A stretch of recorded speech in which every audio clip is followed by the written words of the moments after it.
Savannah, LeBron, Bronny, and James.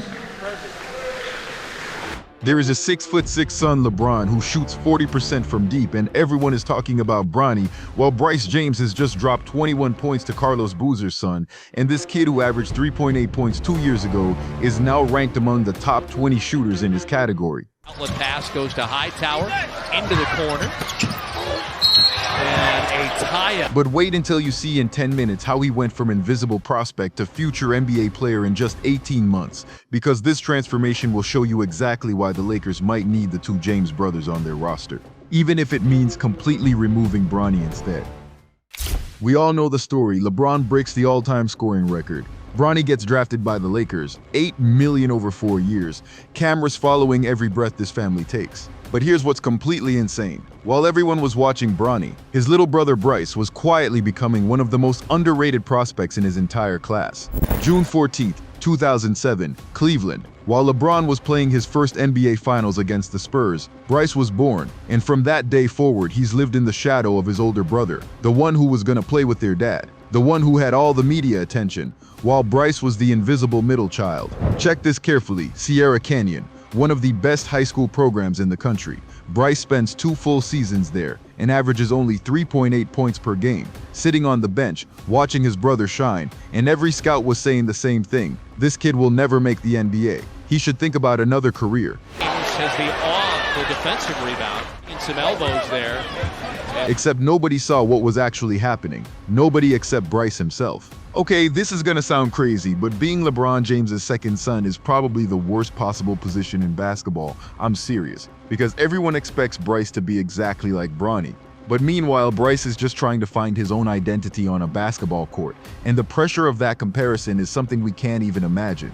Here's where it gets really complicated. After his first 2 disastrous years at Sierra Canyon, Bryce makes a radical decision and transfers to Campbell Hall to find playing time. But then he changes his mind and enrolls at Notre Dame High School, except there's a major problem. Transfer rules force him to sit out for months without being able to play official games. He can only practice with the team, watching his teammates play while he stays on the sideline. Imagine the scene. We're 16 years old, we're the son of the best player on the planet, our older brother is killing it and making headlines, and we're stuck on a bench at Notre Dame without even being able to touch a basketball in an official game. Most kids would have quit right there, would have said basketball isn't for me, but not Bryce, and that tells us everything we need to know about his character and mental toughness. Think about what's going through his head during this time. Every single day he wakes up and sees Bronny's highlights on ESPN, he sees his dad breaking records, he sees the entire basketball world talking about the James family.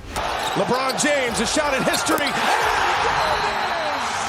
But nobody's talking about him. He's essentially invisible in his own family story, which has to be one of the most psychologically difficult positions any young athlete has ever been in. So what does he do? He goes back to Sierra Canyon, where it all started, where he averaged 3.8 points and where nobody believed in him. And this is where the story becomes absolutely insane, because this return is going to change everything. It's going to prove that sometimes you need to go back to where you failed to figure out how to succeed. This season, something clicks. Bryce starts playing with completely different confidence. His minutes increase, his points increase, and suddenly this kid that nobody was watching becomes impossible to ignore.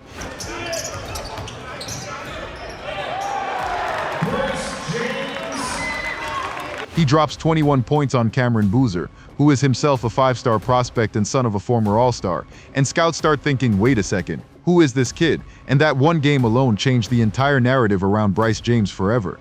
But hold on, it gets even more interesting when we look at how scouting agencies started evaluating Bryce, because their rankings reveal something that nobody's really catching about his true potential.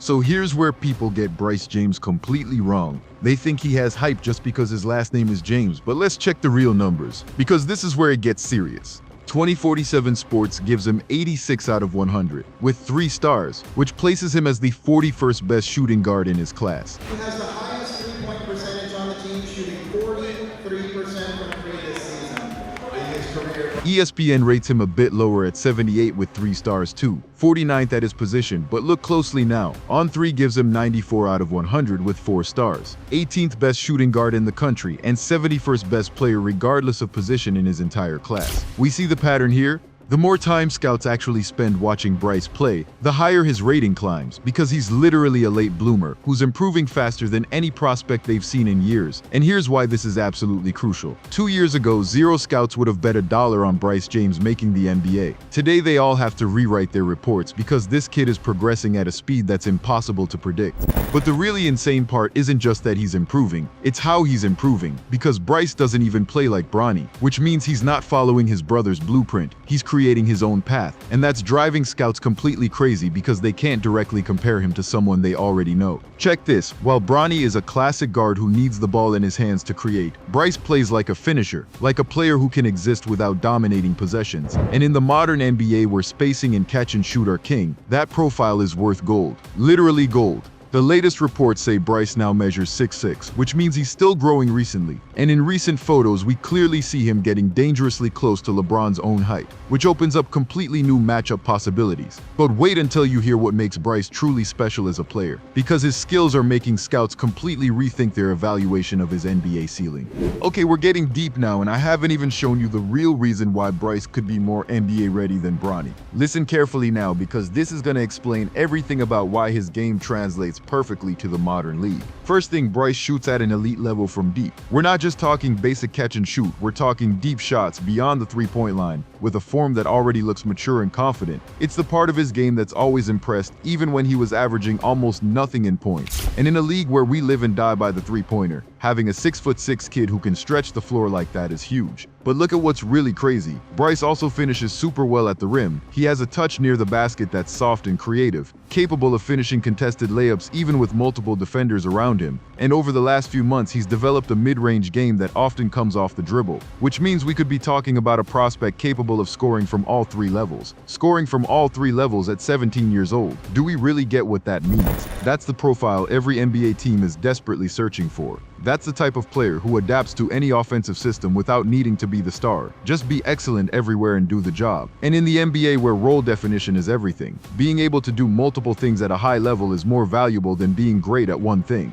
And here's the part people are sleeping on. Bryce has the James basketball IQ. It's not just LeBron and Bronny. Bryce also reads the game like a veteran. He makes the right decisions in real time. He understands offensive systems quickly, which means his adaptation to college and potentially the NBA will be much faster than normal. And this is something you simply cannot teach. Watch him play and you'll notice he's always in the right spots. He spaces the floor correctly. He knows when to attack and when to pass. These are instincts that most players take years to develop, but Bryce seems to have them naturally, probably from growing up around LeBron and watching NBA film his entire life. Okay, he's not yet a defensive monster like Bronny. That's true, but his defensive instincts are good and he's willing to sacrifice his body, which is already half the battle. With his physique continuing to develop and his height still increasing, the defensive potential is clearly there, just not yet fully exploited. And the reality is that defense at the NBA level can be taught much easier than offensive skills and basketball IQ. Rich Paul, the same agent who manages LeBron and Bronny, signed Bryce to Clutch Sports for NIL representation, which shows that real insiders clearly see something special, because Rich Paul doesn't sign players just because of their name. He signs players he believes can make real money in the league.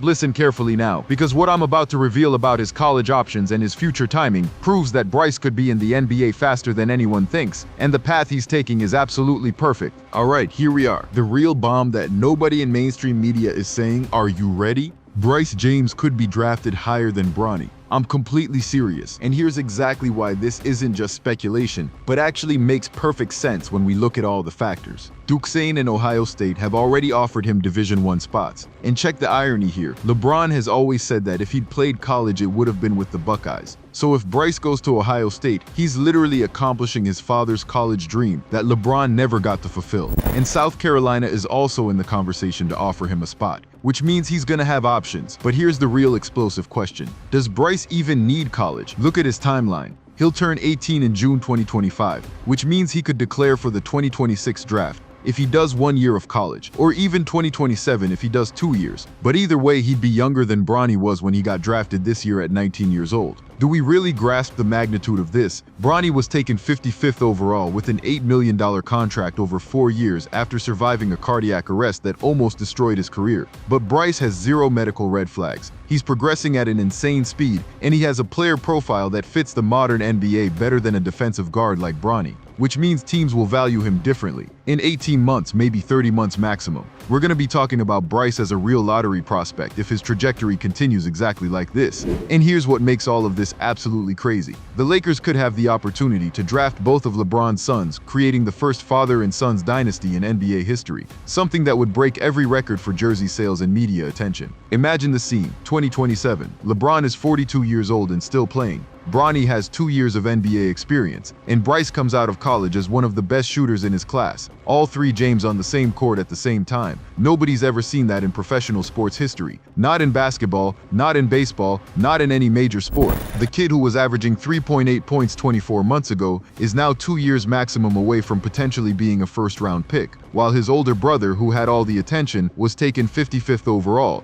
The story has completely flipped, and nobody saw it coming, except those who were really watching carefully and paying attention to the actual development. And here's the most important part that everyone's missing. Bryce's late development might actually be better for his long-term career, because he didn't have the pressure of being the next LeBron from age 14 like Bronny did. He got to develop in relative peace, figure out his game, make mistakes without cameras everywhere, and now he's emerging at the perfect time with a fully formed skill set and identity. So there it is, Bryce James is literally the definition of a late bloomer who could end up having a better NBA career than his older brother. He proves that even in the shadow of the greatest player of all time, you can create your own path and become special. And the Lakers can potentially have 3 generations of James on the same roster. Now the real question I'm asking you, if you had to build a team, would you take Bronny the defender with the hype, or Bryce the 3-level scorer arriving in 2 years? And honestly, is Bryce gonna end up being drafted higher than his older brother? Drop your exact prediction in the comments, because I really want to know what you think. If you think Bryce is gonna surprise everyone, hit that like button, subscribe, because I'm gonna keep covering his journey until draft day. Catch you in the next one. Peace.